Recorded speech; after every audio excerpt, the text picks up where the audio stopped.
सब अनुराग सागर की वाणियों को लेके चल रहे हैं। अगर कबीर पंथ में भी ये मूर्ति पूजा कर रहे हैं तो पूजा कर रहे हैं, बताओ। नहीं कबीर नहीं धर्मदास है, नहीं कबीर नहीं धर्मदास, अक्षर एक सब घट ही निवास। वो अक्षर क्या है उसी को जानना है। हाँ वही अक्षर है ना, ध्वनि हाँ, वही वो आपको नाद तो है, साथ दे दिया है, नाद ढाबा है। पर पड़ी है, हाँ। ढाबे पे है। बिल्कुल। हाँ तो वो तो सामने जाहिर हो गया, लेकिन उसका रास्ता निकालने का है, वही है। सबको तो मालूम हो गया, सब बोलते हैं रणुकार है, ध्वनि है, आवाज है, हम लोग ढाबा पर है।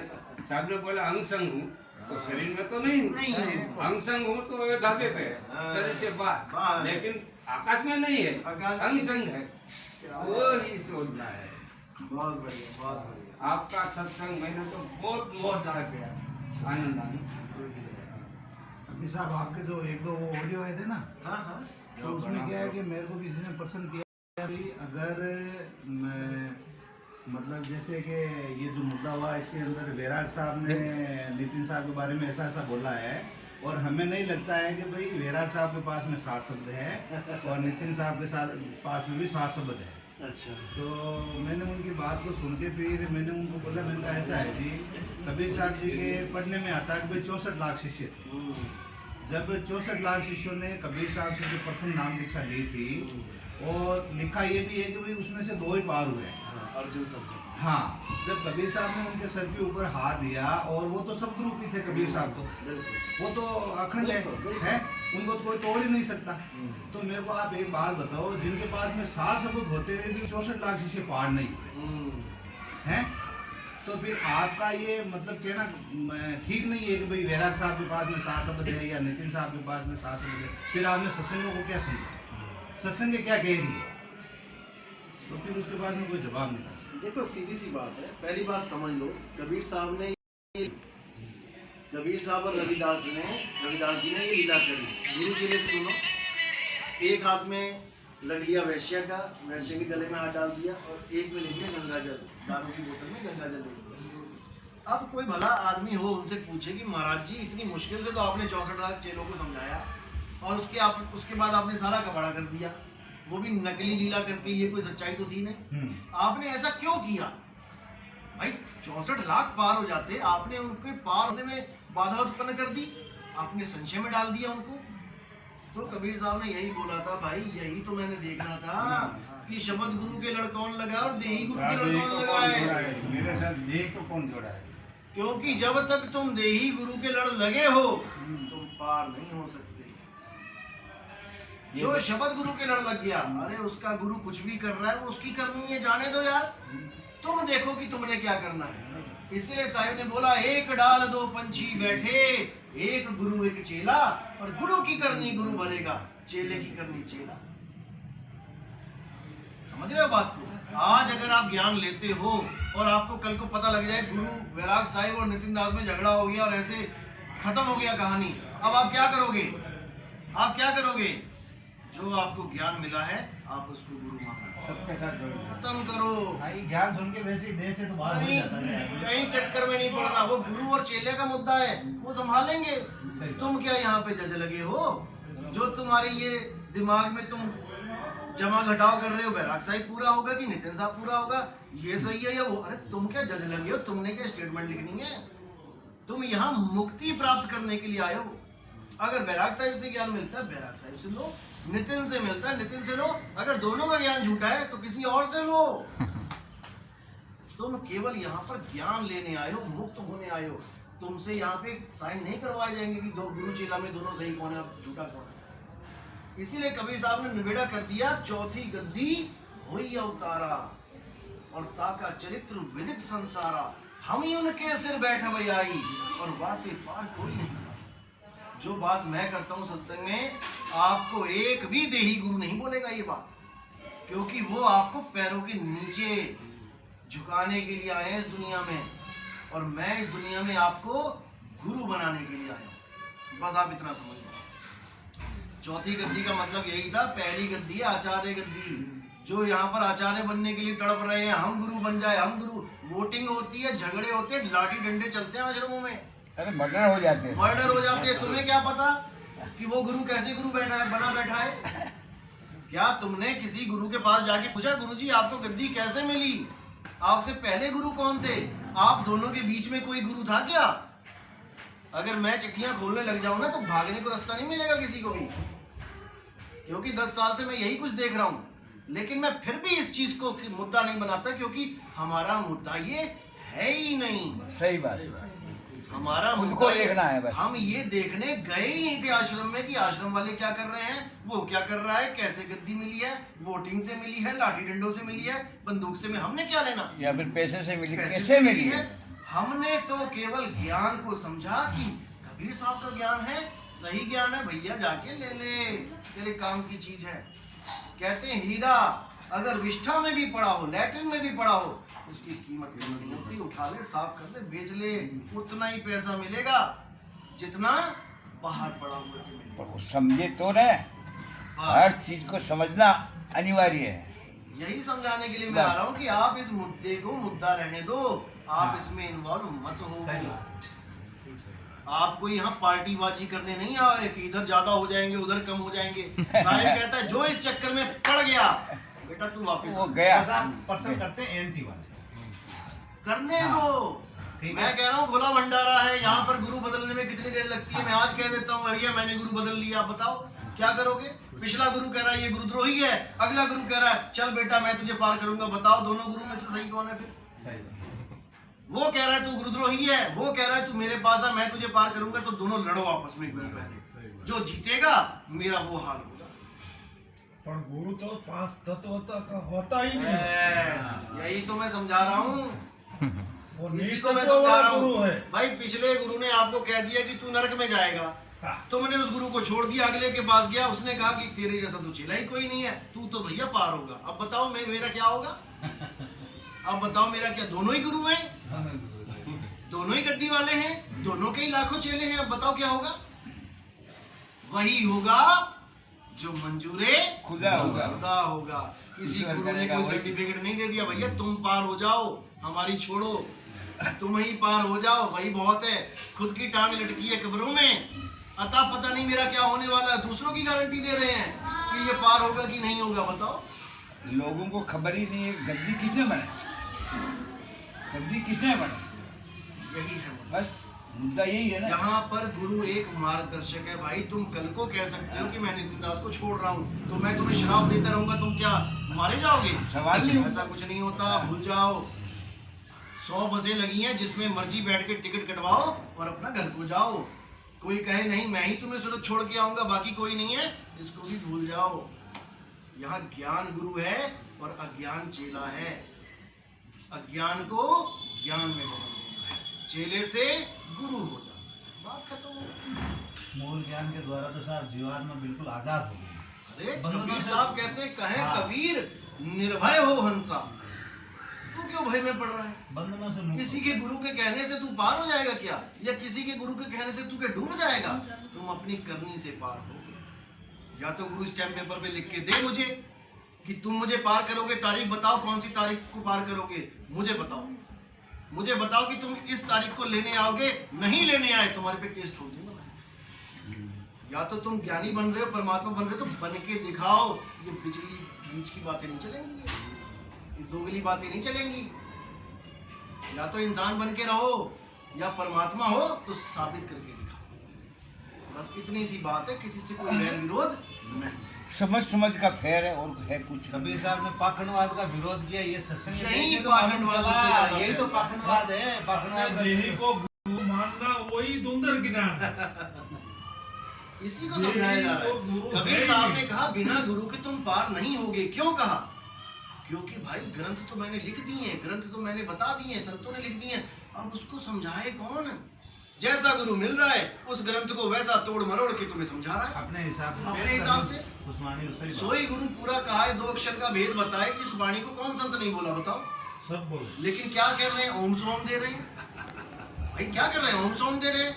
अब वाणी कह रही है सोई गुरु पूरा कहा है, 2 अक्षर का भेद बताए, 3 तो नहीं बोला ना। अब 3 की बिल्डिंग अपनी लगा देते हैं। इसीलिए साहिब ने बोला बिना गुरु की तुम्हारी गति नहीं होगी, क्योंकि तुम्हें समझ ही नहीं आएगा मैं कह के क्या गया हूं। लेकिन जब सारे कोड खुल गए अब तुम्हें किसी गुरु की जरूरत नहीं है। क्यों नहीं है? ज्ञान समझने के लिए। जब वाणी खुल गई तो अगला गुरु क्या समझाएगा भाई? यही तो समझाएगा। अब तुमने क्या करना है? जो वाणियों के द्वारा तुम्हें संकेत मिल रहा है, अब तुमने उस पर अटल हो जाना है। नाम तुम कहीं से भी ले लो, अगर ज्ञान यही है, नाम तुम कहीं से भी ले लो, इससे कोई फर्क नहीं पड़ता। नाम का कोई ठेका थोड़ी है वहीं से लेने का। यही मैं कह रहा हूँ, नाम तुम मुझसे मत लो, तुम कहीं से भी ले लो, किसी और से ले लो, जो गांजा पीता उससे ले लो, उसकी करनी वो भरेगा, हाँ। तुम्हारी करनी तुम भरो। जो गंजेड़ी भंगेड़ी है, इसी को विष्ठा बोला गया। विष्ठा लैट्रिन, उसमें भी अगर हीरा पड़ा है यानी भेद पड़ा है तो तुम भेद ले लो ना जाके। वो लैट्रिन दुर्गंध है, उसके पास तुम बैठ नहीं पाओगे। कोई गांजा पिए, उसके पास कितनी दुर्गंध आती है। बस में कोई बीड़ी जला ले तो कैसे एकदम हल्ला मचाते हो, भाई बंद कर इसको, क्योंकि दुर्गंध है वो। ऐसे ही साधु संत नहीं बोलूंगा, ऐसे ही लोगों को साहिब ने विष्ठा बोला है, जो इस पंथ में आ तो गए और भेद ले तो लिया, लेकिन करनी वैसी की वैसी ही है। अगर वो भी तुम्हें ज्ञान दे देता है, बोल के समझा देता है, तो समझ लो तुम्हारा कल्याण हो जाएगा उससे, क्योंकि तुमने हीरा चुन लिया है और विष्ठा वहीं पड़ी रहने दी। इसीलिए साहिब ने कहा कि गुरु करे सो ना कर, गुरु कहे सो कर। क्यों कहा है? अच्छी ज्ञान लेने के लिए। इसीलिए बोला है कि क्या पता तेरा गुरु सत्संग करने के बाद पैग लगाता हूँ और तूने चोरी से देख लिया, अच्छा पैग भी लगा सकते हैं, गुरुजी लगाते हैं, तो जो अपन क्यों गुरु भी कर रहा करे? है वो मैं भी कर सकता हूँ। अपन क्यों भी करे? नहीं, गुरु करे सो ना कर और गुरु कहे सो कर। क्यों? गुरु केवल वही कहेगा गद्दी पे बैठ के जो मैं बोल के गया हूं। अगर मेरे बोले हुए से अगर हल्का सा भी इधर उधर हुआ तो जनता खुद उसको नीचे उतार देगी। वो भले खुद पैग लगाता हो, लेकिन वो कह नहीं सकता सत्संग में कि बेटा कभी कभी पैग भी लगा लिया करो, नहीं कह सकता। क्यों? क्योंकि मेरी गाई गाएगा वो, जो मैं बोल के गया हूं वही बोलेगा तुम्हें समझाने के लिए, लेकिन अपनी करनी क्या होगी उसका हिसाब परमात्मा लेगा उससे। इसलिए गुरु करे सो ना कर, गुरु कहे सो कर, उसी से तुम्हारा कल्याण। तभी तो उसमें बताया गुरु की करनी गुरु जाए, चेले की करनी चेला। बस इतनी सी बात है। कोई गुरु क्या कर रहा है वो उसकी प्रॉब्लम है, तुम क्या कर रही हो तुम्हारी प्रॉब्लम है। तुम अपने आप को साधो, उसको छोड़ो। कितने चेलों ने गुरु को जहर दे दे के गद्दी पे बैठ गए, अब वो गद्दी पे बैठा है तो श्रद्धा गद्दी वाले से जुड़ जाती है। अरे अभी हाल ही बैठ गद्दी पे अरे गद्दी पे वो कातिल है, वो कातिल है, तुम उसको सतगुरु मान के बैठ गए। बस यही तुमने समझना है, परमात्मा गुरु है। साहब आपने बोला है कि जो जेल में जहाँ से आए हो वहाँ से निकलना है, हाँ, तो सुरती ये सुरती जीव है। ये अलग ज्ञान है, ये ऐसे नहीं खुला जाता। ये दीक्षा वाला ज्ञान है जो आप पूछना चाहते हैं, ये ऐसे नहीं खुला। चलो बहुत बढ़िया। हमारी तो इच्छा पूरी हो गई, 2 साल से मैं एक ये सारी दुनिया की इच्छा पूरी हो गई। ये भूल गया तुम देव बताई। जब तुम्हें लगता है कि हाँ कोई इस लायक है कि उसको मूल ज्ञान दिया जाए, दे देना। लेकिन कई संत कहते हैं कि किसी को आदेश ही नहीं दिया, आदेश तो केवल मुझे दिया है, किसी को आदेश नहीं दिया नाम दीक्षा का। क्यों नहीं दिया भाई? पर तुम्हें शिष्य होवन जो आई ताको पान दियो तुम भाई, किसको आदेश दे रहे हैं? आदेश दिया जा रहा है ताको पान दियो तुम, मैं नहीं दूंगा, तुम दो। जब देखो तुम दृढ़ता ज्ञाना ताको कहो शब्द परवाना। कौन कहेगा? हुक्म चल रहा है ये। और लोग कह रहे हैं कि धर्मदास जी को भी हुक्म नहीं दिया था कि मूल ज्ञान दिया जाए किसी को, और सारा कुछ लिखा समझाया जा रहा है केवल अपने आप को परमात्मा सिद्ध करने के लिए कि मैं ही परमात्मा हूं। बस यही भरम है, इससे निकल जाना है।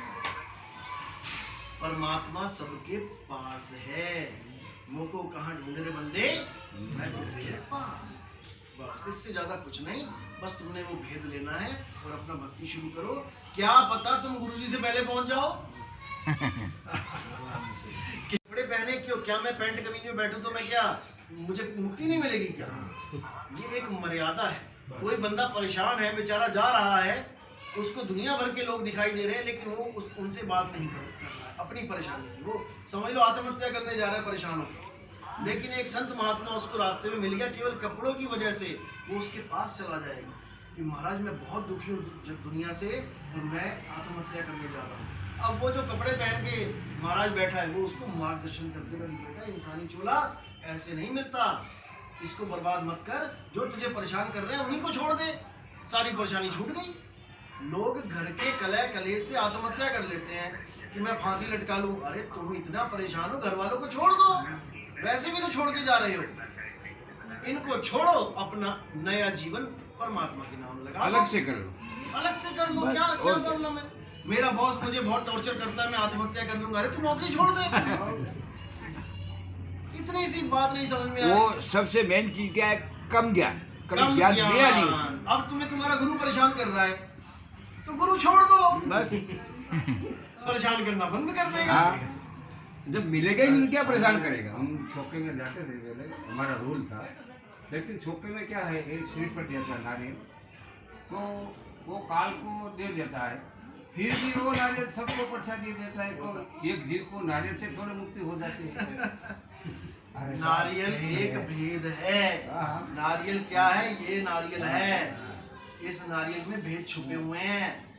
ये नारियल मोड़ा जाता है, जब वो छीलते हैं तो नारियल मोड़ के उसमें 3 आंखें होती है नारियल में, उन 3 आंखों में भेद छुपा हुआ है, उसका भेद बताया जाता है। वो नीचे एक ऊपर, ठीक है, वो भेद बताया जाता है, वो नारियल थोड़ी नहीं है। हद हो गई। वो ऐसे कहने से भी समझ में नहीं आएगा, वो तो ज्ञान को समझेगा। अब हमारे पंथ में अंगूठे का चरणामत देते हैं, दाएं पैर का। किसी गुरुआ से पूछ लो क्यों देते हैं दाएं पैर का, बाएं का क्यों नहीं देते, एक जवाब नहीं दे पाएगा वो। लेकिन अंगूठा देने में नंबर 1 है। लो चरणामत लो मेरा चरणामत। अरे क्यों दे रहे हो? दाएं पैर का अंगूठा ही क्यों दे रहे हो, बाएं का क्यों नहीं दे सकते? पूछो जरा। किसी को कुछ नहीं पता, बस गुरु डम चला रखा है। हम चोला पहन लिया, हम तो गुरुआ बन गए। बन जाओ गुरु, 2 चरणामत लोगों को पिला पिला के। कोई सवाल पूछेगा तो मुंह बंद हो जाएगा इन लोगों का, क्योंकि कबीर साहब का हर सिद्धांत में भेद छुपा है। कंठी क्यों देते हैं? क्या है कंठी का राज? 3 धागे क्यों है कंठी में? मोती अकेला ही क्यों है, 2 क्यों नहीं है? बताओ भेद। नहीं बता पाएंगे। तिलक लगाते हैं, क्यों लगाते हैं तिलक? क्या है उसका राज? नहीं बता पाएंगे। यही मैं कह रहा हूँ। अब कबीर साहब कहते हैं जंगल ना होते तो मोर कहाँ छुपते, और साधु ना होते तो चोर कहाँ छुपते। सही पकड़ा। जब तुम साधु बनने जाते हो, कोई भी साधु बनने जाए, उसका नाम बदल दिया जाता है। क्यों बदला जाता है? जो भी जिसका भी नाम बदल दिया गया वो गुरु तो नहीं हो सकता, याद रखना। वो साधक है, बस गुरु का कभी नाम नहीं बदला बदलता। बाबा नानक में भी नानक नाम था, कबीर साहब मिले तब भी नानक नाम है। दादू जी का बचपन में भी नानक दादू नाम था, कबीर साहब मिले तब भी दादू नाम है। गरीबदास जी जब पैदा हुए तब भी उनका नाम गरीबदास था, उसके बाद भी वो गरीबदास ही रहे। मदन साहिब का नाम मदन था, उनका नाम भी बदला नहीं, मदन ही रहा।